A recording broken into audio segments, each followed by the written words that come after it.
예수님을 그리스도로 믿는, 주님으로 믿는 우리 성도는 누구일까요? 자유 대한민국의 백성이기를 넘어 하나님의 백성, 성도입니다. 너희가 전에는 백성이 아니더니 이제는 하나님의 백성이요, 전에는 긍휼을 얻지 못하더니 이제는 긍휼을 얻은 자니라. 아멘. 전에는 세상의 백성이었지만 이제는 하나님의 백성, 하나님 나라의 백성. 우리 패스포트가 두 개예요. 대한민국 패스포트 하나, 하나님 나라 패스포트 하나, 두 개입니다. 하나님의 은혜를 입은 자들입니다. 그래서 베드로전서 2장 9절에 너희는 택하신 족속이요, 왕같은 제사장들이요, 거룩한 나라요, 그의 소유된 백성이니 너희를 어두운 데서 불러내어 그의 기이한 빛에 들어가게 하신 이의 아름다운 덕을 선포하게 하려 하심이니라. 이게 성경을 관통하는 큰 메시지예요. 출애굽기 메시지를 농축해서 요절을 하나 뽑으라 그러면 전 주저하지 않고 출애굽기 6장 7절을 듭니다. 너희를 내 백성으로 삼고 나는 너희의 하나님이 되리라. 왜 출애굽시켰냐? 너희가 내 백성이고 내가 너희 하나님이다. 관계, 릴레이션십, 관시라고 하죠. 중국에 관계예요. 내가 너희를 내 백성 삼았다. 나는 너희 하나님이다. 이게 가장 키 팩터예요. 우리는 하나님의 백성, 택하신 족속, 하나님이 택하신 족속. 근데요, 왕같은 제사장이다. 제사장이란 뭐 하는 사람일까요? 제사를 주도하는 사람이겠죠. 제사 누구게? 하나님께. 죄인을 하나님께로 인도하는 자가 제사장입니다. 아직도 어두운 데 있는 영혼들을 그 기이한 빛으로 들어가도록 하나님께 인도하는 사람이 제사장이에요. 근데 그냥 제사장이 아니라 왕같은 제사장이다. 우리 옆 사람하고 한번 인사했으면 좋겠습니다. 당신은 왕같은 제사장입니다. 당신은 왕같은 제사장입니다. 우리는 이 시대에 왕으로 부름 받았습니다. 모세도 이걸 벌써 알았기에 그 모압 평야 설교 신명기 17장에서 백성들에게 왕도를 알려줍니다. 왕의 길, 왕의 길이란 이러이러한 것이야. 그게 오늘 본문이에요. 그래서 이 말씀을 현대를 사는 크리스찬, 우리 지금 왕정국가에 있는 게 공화국에 살고 있잖아요. 왕이 없지만 왕의 길이라고 하는 것은 현대의 크리스찬들도 왕같은 제사장으로 부름받은 사람들이기 때문에 이게 곧 우리를 향한 말씀이에요. 그래서 귀를 쫑긋해서 새겨 들어야 할 말씀이 바로 오늘 본문입니다. 그래서 오늘 본문을 왕의 길, 우리의 길, 왕의 길, 당신의 길이 아니라 왕의 길, 나의 길, 우리의 길이라는 제목으로 말씀 증거할 때에 은혜의 시간이 되시기를 바랍니다. 우리의 왕은 누가 뭐래도 여호와 하나님이십니다. 나는 너희 하나님이 되리라. 하나님 나의 왕이 되네. 왕이신 나의 하나님 찬양 부르잖아요. 너희를 내 백성 삼고 나는 너희의 하나님이 되리라. 우리는 하나님의 백성이니 당연히 우리의 왕은 하나님이시죠. 그럼에도 인간을 왕으로 세워서 하나님 대신에 하나님 백성들을 다스리도록 허락하십니다. 오늘 본문 신명기 17장 14절로 20절은 불과 7개 절에 불과한 짧은 본문이지만은 하나님이 허락하신 왕의 길에 대해서 무려 7가지를 자세하게 알려주십니다. 7계절에 무려 키팩터가 7개나 있어요. 첫째로 왕은 하나님이 택하신 자입니다. 아무나 세우지 말라 그러잖아요. 이방인들 형제 중에 세워라. 하나님이 택한 자를 세워라. 아무나 왕이 되지 않습니다. 하나님이 택한 자만이 하나님의 백성을 인도하는 왕이 될 수 있어요.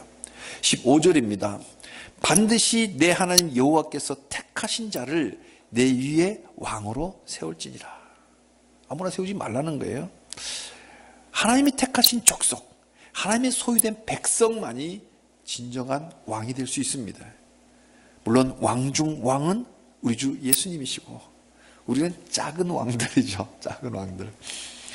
아니 하나님이 언제 나를 왕으로 선택했어요? 궁금하지 않으세요?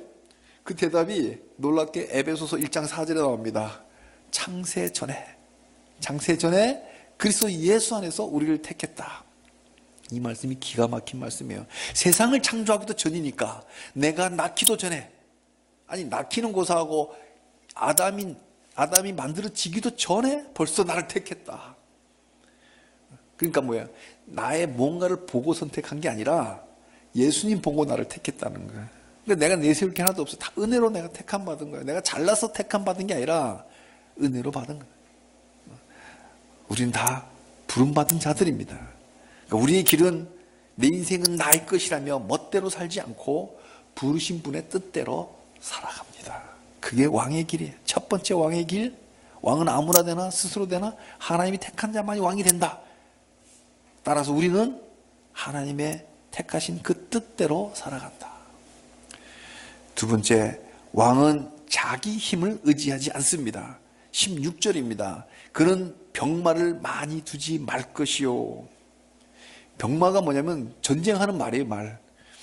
고대의 전쟁에서는 말은 강력한 무기였어요. 오늘날 치면 탱크와 같은 거예요, 탱크. 예. 기마병이 휩쓸고 가면 보병은 추풍낙엽이에요. 그럼 생각을 해보세요. 보병이 창칼 들고 기마병이 말 위에서 창칼을 들고 하면, 그 높은 말 위에서, 말 옆에 한번 가보세요. 진짜 거기 타 있으면 한참 위로 보이는 그 말 위에서 창칼을 찍어 누르면 보병이 밑에서 막아낼 재간이 없어요. 게임이 안 되는 거예요. 우리 뭐 옛날 영화 보면 막 기마대 말 타고 막 그런 거 보이잖아요. 그래서 왕들은 기마병을 키우려고 노력합니다. 기마들 많이 가지려고, 군사력을 키우려고 그러죠. 근데 하나님은 왕에게 전쟁을 치러낼 병마를 많이 두지 말라고 그래요. 당시에 최고의 말을 구하려면 이집트로 가야 돼요. 이집트에는 좋은 말들이 많았어요. 근데 하나님은 지금 여지껏 출애굽해 왔잖아요. 출애굽고 40년을 뺑뺑이 돌다가 이제 가나안 땅 바로 눈앞에 있는데, 너희들이 들어가면 다른 나라처럼 왕 세우기를 원하는데 그 왕이 또 병마를 키운다고 하면 이집트 다시 가야 되잖아요. 좋은 군마를 하려면. 그러니까 다시 그곳에 가기를 원치 않으시요, 하나님은. 그죠? 기껏 데리고 왔는데 거기 또다시 들어가는 걸 원치 않습니다. 실제로 그 이집트의 병마들이 아주 강력하지만 홍해를 건널 때 어떻게 했어요? 거의 난민, 피난민 수준의 그 민간인들 뒤를 그 군마가 쫓다가 다 홍해에 다 수장됐잖아요. 그러니까 전쟁은 말이 강력하지만 말에 의지하지 마라. 하나님께 의지해라. 거기 가지 말란 뜻이에요. 또 어떻게 돼요? 왕이 병마를 많이 두게 되면 어떻게 돼요? 자기도 모르는 사이에 눈에 보이지 않는 하나님을 잊어버리고 눈에 보이는 그 말들, 그 기마대, 그걸 보고 우쭐할 수 있어요. 거기에 의지합니다. 이 말을 지금 군사력으로 대비하면, 그리고 힘을, 파워를 본다면 막강한 군사력, 자기 힘을 의지하게 되는 거예요. 그러니까 전쟁은 하나님께 속한 거지요. 우리 진정한 방패와 칼은 하나님이십니다. 사랑하는 성도님들, 하나님이 택한 왕은 자기 군사력을 과도하게 키우지 않아요. 아예 전쟁 준비 아예 하지 말란 뜻이 아니에요. 병마를 많이 두지 말라. 병마를 두지 말라가 아니고 많이 두지 말라. 그 뭐예요? 우리의 길은 자기 힘을 의지하지 않는 거예요. 진정한 파워는 주 하나님. 하나님 의지하는 거지 내 힘 의지하지 않는 거예요. 적의 침공에 대비하지 말라는 뜻이 아니라 강력한 군사력이 있다고, 자기 힘이 세다고 자만하느라 하나님 밀쳐내 버리고 그 힘만 의지하지 말라. 우리의 길이란 자기 힘을 의지하지 않고 살아계신 하나님을 의지하는 길입니다. 세 번째로, 왕은 남의 힘을 의지하지 않습니다. 왕은 자기 힘을 의지하지 않지만 또 남의 힘도 의지하지 않습니다. 17절에 보면 그에게 아내를 많이 두어 그의 마음이 미혹되게 하지 마라, 이런 말씀이 나와요. 하나님이 택하신 왕은 아내를 많이 두지 말아야 합니다. 이건 단순히 일부 다처제를 금지하는 말씀이 아니에요. 단순한 도덕적인 명령이 아니에요. 행간을 읽으면 뭐냐면 정략 결혼하지 말라는 뜻이에요. 왕이 왜 아내를 많이 두겠어요? 정략 결혼하지 말라. 왜 정략 결혼합니까? 그 남의 힘을 의지하지 말라는 뜻이에요. 과거 우리나라의 왕조들도 정략 결혼을 많이 했습니다. 특히 왕권이 약할 때 초기 시절에 왕권이 뭐 지방 호족이 더 세잖아요. 그러니까 지방 호족의 그 유력한 호족들의 딸들과 왕이 일부러 결혼을 합니다. 그럼 어떻게 돼요? 그 장인 어른의 힘을 좀 의지하는 거예요. 그리고 또 다른 호족, 또 다른 호족.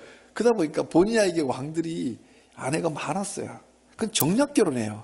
호족의 힘을 빌리겠다는 거죠. 또 어떻게 돼요? 어느 정도 왕권이 이제 정립이 됐는데도 왜 또 결혼하면 이웃나라, 강대국이 많다 보니까 이웃나라 강대국의 공주님들하고 결혼을 합니다. 그러면 어떻게 돼요? 사이 나라를 침공하지는 않을 거잖아요. 그래서 장인 나라, 그 나라의 힘을 좀 의지하려고 정략 결혼의 얘기예요. 그럼 하나님의 왕들은 세상 왕들처럼 정략 결혼하지 말라. 이 말이 무슨 말이에요? 남의 힘 의지하지 말라. 하나님 의지해야지 왜 남의 나라 힘을 의지하냐, 이 말씀이에요. 단순히 그냥 문자적으로만 보면 왕이 좀 한 아내만 사랑하고 이렇게 이런 뜻이 아니고 그 깊은 뜻은 남의 힘을 의지하지 말라. 자, 이방 여인들이 왕실에 들어오면 어떻게 될까요? 몸만 딸랑 오나요? 자기 나라에서 이방 나라에서 섬기던 우상을 들고 들어옵니다. 요만한 것들 상을 들고 들어와요. 금방 왕실이 대놓고 우상을 숭배하게, 하나님 나라의 왕실인데 결국 왕도 마음이 미혹됩니다. 아내를 많이 두어서 그 미색에 미혹되는 것이 아니라 결국 우상의 왕도 미혹되어 버려요. 하나님이 세우신 왕이 하나님 의지하는 대신에 장인의 나라, 남의 힘을 의지하게 됩니다. 이거 배신 행위예요. 하나님에 대해서. 그죠?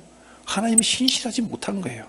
하나님께 왕의 길, 왕도란 정략 결혼 같은 걸로 남의 힘을 의지하지 않고 오직 하나님 의지하는 거예요. 근데 우리 길은 어때요? 그러면 우리의 길도 남의 힘에 의존하지 않고 사람 의지하지 않고 하나님 의지하는 게 바로 우리의 길입니다. 네 번째로 왕은 돈을 의지하지 않습니다. 17절 하반절에 자기를 위하여 은금을 많이 쌓지 말 것이니라, 이렇게. 은금이 필요 없다는 말씀이 아니에요. 은금을 많이 쌓지 말라. 병마를 두지 말라라고 하지 않고 병마를 많이 두지 말라.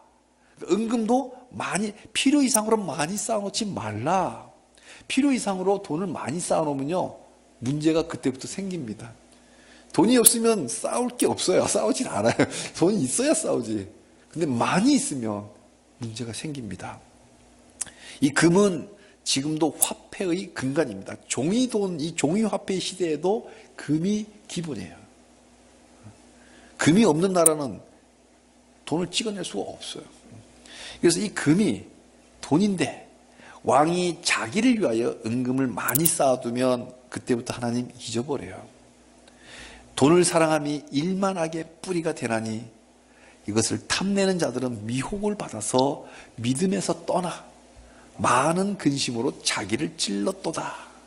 돈을 사랑하면 돈이 나쁘다는 게 아니에요. 돈을 사랑하는 게 나쁜 거예요. 돈을 탐내는 게 나쁜 거죠. 돈을 사랑하면 결국 뭐야? 찌른다. 자기를 찌른다. 그리고 믿음에서 떠나게 한다. 그러니까 돈을 사랑함이 일만하게 뿔이 많습니다. 디모데전서 3장에는 감독의 자격, 집사의 자격이 나옵니다. 이 감독은 목사를 칭합니다. 감리교는 지금도 감독이라 부르고요. 장로교는 목사인데 이 감독이 목회자를 뜻해요. 그래서 목사는 돈을 사랑하지 아니하는 자라야 목사의 자격이 있습니다. 그러면 집사도 마찬가지예요. 디모데서 3장 8절에 집사의 자격이 보면은 더러운 일을 탐하지 아니하는 자라야 집사를 세울 수 있다라고 합니다. 더러운 이에 뭐예요? 이권, 더러운 이권, 깨끗한 이권 말고, 청부 말고. 그래서 이 성도는 돈을 의지하지 않아야 돼. 그게 뭐예요? 하나님 의지해라. 돈 의지하지 말라. 돈이 필요 없다가 아니라 청지기로 하나님이 돈 다 주신다고요. 다 필요한 거 주시고 필요 이상으로 주세요. 필요 이상의 잉여를 하나님 대신에 돌보라고 다 주신다고요. 근데 그 하나님을, 그 돈을 의지하지 마라. 교회가 돈을 사랑하면요, 교회는 뭐야? 건물이 아니고 교회는 어셈블리, 성도의 모임, 이 모임이 교회예요. 이 교회가 돈을 사랑하면 성도 한 명이나 그룹이나 마찬가지로 하나님 나라 확장이 아니라 교세 확장에 열을 올려요. 교회는 하나님 나라 확장에 사명을 다해야 되는데 그게 아니라 교세를 확장하려고 그래요. 오늘날 한국교회가 교회 건물을 경쟁적으로 대형화시킨 것은 참으로 뼈아픈 일입니다. 1980년대 우리 한국 경제가 급성장했어요. 동시에 한국교회도 돈이 많이 들어왔어요. 이 돈을 가지고 건물 크게 짓는 데 열을 올렸어요. 80년대, 90년대. 이건 참 뼈아픈 일이에요. 70년대에도 그런 대형 건물 교회가 많이 없었어요. 교회가 은금을 많이 쌓고 보니 더 크고 더 화려한 예배당 짓는데 사용했습니다. 이건 교회의 본질이 아닙니다. 중세의 로마 가톨릭 교회가 베드로가 했던 말 기억나세요? 베드로가 은과 금은 내게 없거니와 내게 있는 이것을 내게 주노니 나사렛 예수 그리스도의 이름으로 일어나 걸으라. 이 말을 중세 로마 가톨릭 교회가 할 수 없었어요. 왜? 돈이 많으니까. 지금도 유럽 여행을 보면은 그 성당에 보면 막 화려합니다. 금으로 다 바르고. 얼마 전에 로마 가톨릭 교황의 그 휴식처 또 이렇게 잠깐 나오는데 거의 막 엄청나게 화려합니다. 그러니까 교회가 돈이 너무 많기 때문에 베드로가 했던 그 선을 할 수가 없는 거예요. 은과 금 내게 없거니 있는데 왜 없다고 할 수 있어요? 근데요, 중세뿐만 아니라 현대의 교회도 이 말을 더 이상 할 수 없게 됐어요. 은과 금이 없다고 말할 수 없게 됐어요. 돈이 넘치니까. 근데요, 내 은과 금이 없다 이 말만 못하는 게 아니라 그 후반절도 말을 못해요. 내게 있는 이것을 내게 주노니 예수 그리스도의 이름으로 일어나 걸어. 이 말조차도 못하게 된 거예요. 이 말까지도. 은과 금이 넘치니까 주님이 보이지 않고 은과 금만 의지하니까 주님이 보이지 않으니 주님의 힘으로 어떻게 일으키겠습니까? 경건의 모양은 있으나 경건의 능력을 잃어가고 있습니다. 사랑하는 성도님들, 돈을 사랑하는 건 왕의 길이 아닙니다. 우리의 길도 아닙니다. 우리는 더 겸허해지고 더 낮아져야 합니다. 교회가 은금을 많이 쌓으면 우리 주 그리스도가 보이지 않아요. 은금은 하늘에 쌓아놔야 돼요. 하늘에. 하나님께 봉헌된 예물은 우리 먼저 여호와 하나님께 예배 드리는데 예배가 끊이지 않고 계속 드려지는데 사용되고 또 남는 것은 불우한 이웃들을 돌봐서 하나님의 복음을 전하는 구제와 선교가 같은 맥락에 있는 거죠. 그렇게 하나님 살아계심을 보여주는데 사용해야 됩니다. 왕의 길 5번째는 왕은 평생을 두고 성경 말씀을 읽습니다. 18절 19절에 그가 왕위에 오르거든, 왕을 세웠잖아요. 형제 중에서 그가 왕위에 오르거든 이 율법서의 등사본을, 이 신명기, 더 나아가서는 모세오경의 카피본을, 등사본, 카피, 사본을 그 당시 필사했겠죠. 레위 사람 제사장 앞에서 그 책에 기록해서 평생에 자기 옆에 두고 읽어라. 와, 왕은 성경을 평생 자기 옆에 두고 읽어야 돼요. 그게 하나님이 택한 왕이에요. 말씀을 뼛속 깊이 새기라는 명령입니다. 평생 읽으려면 성경책을 어디에 둬야 할까요? 자기 옆에. 손만 뻗으면 닿는 곳에 성경책이 늘 있어야 합니다. 당신의 성경책은 지금 어디에 있나요? 지금 예배 시간이니까 당연히 손에 있죠. 지금 성경 손에 있습니다. 그죠? 그럼 평소에는 이 성경책이 어디에 있나요? 저는 크게 은혜 받은 이후로 지금까지 제 손에는 항상 가방이 들려 있습니다. 어딜 가나 항상 가방이 들려 있어요. 그 가방 안에는 성경책이 있습니다. 사랑하는 성도님들, 자기 옆에 늘 성경책을 둡시다. 그리고 늘 읽읍시다. 성경책은 돈 주고 살 수 있지만 성경 속에 있는 말씀은 돈 주고 살 수 없잖아요. 읽어야 돼요. 누가? 내가. 자기가 읽어야 돼요. 그것도 한 번이 아니라 평생을 읽어야 합니다. 평생 읽다 보면 이런 말씀이 있었나? 그럴 때 있지 않았었나요? 읽다 보면 익숙한 본문인데 이런 말이 있었나? 왜 내가 전에 이걸 몰랐지? 이런 경험이 있죠. 네. 이런 때가 종종 있습니다. 눈에 익은 본문 속에 처음 보는 듯한 말씀들을 종종 발견합니다. 왜 그럴까? 이 하나님 말씀은 무궁무진하시고 살아계신 하나님, 늘 볼 때마다 새롭습니다. 하나님 말씀이기 때문에 그렇습니다. 늘 새롭습니다. 말씀을 읽을수록 하나님의 언약이 더 선명하게 깨달아져서 늘 새롭습니다. 평생을 두고 말씀을 읽으니 그때마다 딱 맞는 말씀이 들려주니까 늘 새롭습니다. 한번 읽고 마는 소설책이 아닙니다. 야, 이 성경책 유한하잖아요. 일단 눈에 분량이 딱 처음 끝이 있지 않습니까? 이 분량인데도 우리가 평생을 두고 읽어도 다 몰라. 다 알 수가 없어요. 제가 목사 안수 받을 때 어떤 할아버지 목사님이 권면을 하는데 그런 말씀이에요. 평생 성경을 얼마나 많이 읽었겠어요, 목사님이. 반나절 기도하고 반나절 성경 읽고 이게 일상이에요. 그분이 하는 말이 이제 와서 내가 성경을 정말 모르겠다. 요만큼 알듯 말듯 하겠다. 이런 고백을 하더라고요. 그러니 이 성경을 늘 평생 읽어야 돼요. 그때마다 새롭게 들려주세요. 와, 그러니 우리가 정말 영원한 세계 하나님 만나면 어떨까요? 영혼을 두고 하나님을 다 알 수 없는 분이에요.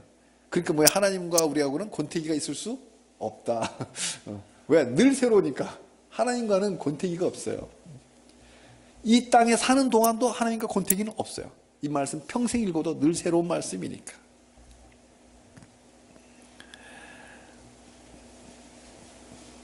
왕의 길은 평생 자기 옆에 두고 성경을 두고 읽는 길입니다. 왕 같은 제사장인 우리의 길도 평생 자기 옆에 성경을 두고 읽는 길입니다.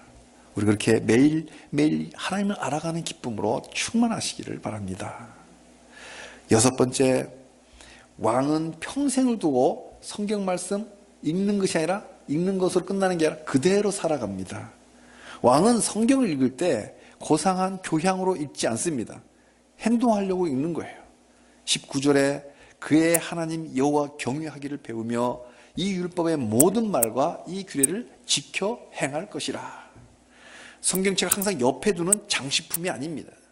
성경을 옆구리에 끼고 다닌다고 거룩한 성도가 아니에요. 거룩해 보일지는 몰라도 후광이 나오질 않아요. 그 말씀대로 살아야 얼굴에서 빛이 납니다. 한번 옆 사람 얼굴 한번 보시기 바랍니다. 거룩한 후광이 나타납니까? 얼굴에 빛이 나와요? 거룩한 빛이 나옵니까? 말씀대로 사는 사람은 빛이 납니다. 이거 영의 눈으로 보면 다 보여요. 왕의 길은 하나님 말씀 그대로 걸어가는 길입니다. 왕이 인기에 영합해서 대중이 원하는 걸 행하거나 아니면 자기가 하고 싶은 그 정책을 펼치는 것이 아니라 하나님의 말씀을 따라 행동해야 하나님이 택한 왕입니다. 말씀을 읽고 진정 그 말씀이 골수를 쪼갰다면 그 말씀대로 살아가죠. 말씀을 읽을 때 그 말씀의 빛이 송이꿀보다 달다 그러잖아요. 요즘 송이꿀이 어떻나요? 카페 가면 고르곤졸라 피자를 꿀에 찍어 먹어요. 그게 그렇게 단데 우리 성경 말씀이 고르곤졸라 피자보다 더 달았다면 그 말씀에서 좌로나우로 치우치지 않고 그 말씀대로 살아갑니다. 문제는 그냥 허투루 읽으니까 마음에 안 박히니까 말씀 읽는 거 따로 산 따로. 근데 정말 말씀을 평생 두고 사모하며 읽으면 그 말씀이 뼈에 사무치면 그 말씀대로 살아갑니다. 결정적일 때 선택에 목숨 걸고. 사랑하는 성도님들, 말씀에서 좌로나 우로나 치우치지 않고 말씀 그대로 걸어가는 왕의 길을 우리의 길로 알아 우리도 말씀대로 살아가시기를 주님의 이름으로 축복합니다. 저도 마찬가지예요. 이제 마지막 일곱 번째 왕의 길이란 겸손한 길입니다. 결코 교만하지 않습니다. 왕은 백성들 위해 군림하는 자라고 생각할 때 교만에 빠집니다. 백성들을 개, 돼지로 알 때 백성을 무시하고 거만해집니다. 적당하게 스포츠 주고 거기에 열광하게 해서 우미나 정책이라 그러잖아요. 개, 돼지로 아는 거예요. 그리고 지 마음대로 가는 거예요. 이게 왕이 거만한 왕이에요. 공화국 시대에 마찬가지예요. 대통령도 마찬가지예요. 백성을 개, 돼지로 알면 무시하고 거만해지고. 그러나 하나님이 택한 왕은 그게 아니에요. 겸손해라. 왜? 왕은 백성들 위에 있는 자가 아니다. 오늘 20절에 그렇게 말씀합니다. 그리하면 그의 마음이, 왕의 마음이 그의 형제 위에 교만하지 아니하고, 형제 위에 있다고 생각할 때 교만한 거예요. 근데 진정한 왕은 형제 위에 있다고 생각하지 않고 형제 옆에 있다고 생각하는 거예요. 누군가 위에서 군림하려고 할 때 교만해집니다. 그러니까 형제라고 생각한다면 더 낫다는 생각을 하지 않습니다. 온 우주의 왕이신 우리 예수님도 자기 자신을 겸손하게 낮췄어요. 빌립보서 2장 8절에 사람의 모양으로 나타나사 자기를 낮추시고 죽기까지 복종하셨으니 곧 십자가에 죽으심이라. 예수님은 근본 하나님의 본체신데 사람의 모양으로 나타나신 그 자체가 겸손의 극치예요. 크리스마스, 성탄절, 이제 성탄절이 다가오네요. 이 성탄은 무한하신 성자 하나님이 유한한 예수라는 인간 안에 들어온, 갇혀있는, 스스로 그 유한의 세계에 들어오신 그 지극히 낮춘 역사상 가장 겸손한 사건이 바로 성탄입니다. 잠언 16장 18절에 교만은 패망의 선봉이요 거만한 마음은 넘어짐의 앞잡이라. 그렇다면 겸손은 존귀의 길잡이다. 교만하면 결국 망하고요, 겸손하면 결국 존귀해지는 거예요. 예수님도 같은 말씀을 하셨어요. 누가복음 14장 11절에 무릇 자기를 높이는 자는 낮아지고 자기를 낮추는 자는 높아지리라. 다 때가 되면 하나님이 높이십니다. 하나님 높여주세요. 스스로 높여지려고 하지 말고, 그러면 낮아지는 거예요. 스스로 내가 저 사람보다 위에 있다고 그렇게 생각하지 말아야 돼요. 그건 다 착각이에요. 착각. 그런데 왕이 되면 이게 쉽지가 않아요. 왜? 전부 옆에서 신하들이 굽신굽신하고 전부 아첨하잖아요. 임금님의 방구 소리는 아주 아름다운 피리 소리 같습니다. 뭐 이러잖아요. 그런 줄 알아, 진짜. 이 아부. 그러니까 자기가 하늘 아래 최고인 줄 압니다. 왕은 이걸 조심해야 돼요. 왕은 하나님의 백성을, 하나님의 백성이잖아요. 하나님의 백성을 하나님께 인도하는 역할이잖아요. 그 알로 보면 안 된다고. 한 영혼을 귀하게 본다면 그 사람 위에 군림하지 않을 거예요. 그래서 왕의 그 높은 마차에서 내려서 먼저 자기 백성에게로 가까이 더 낮아져서 백성의 키 높이로 내려오는 거예요. 그리고 다가가서 손을 내밀 때 그 왕의 사명 다 할 수 있습니다. 우리의 길이 이런 겸손한 길입니다. 사랑하는 성도님들, 지금부터 무려 3,400년 전, 1000년을 3번 지나서 모세가 하나님 백성들에게 왕의 길을 가르쳤습니다. 이 왕의 길은 우리도 따라가야 할 길입니다. 우리는 이 시대의 왕 같은 제사장으로 부름받았기 때문입니다.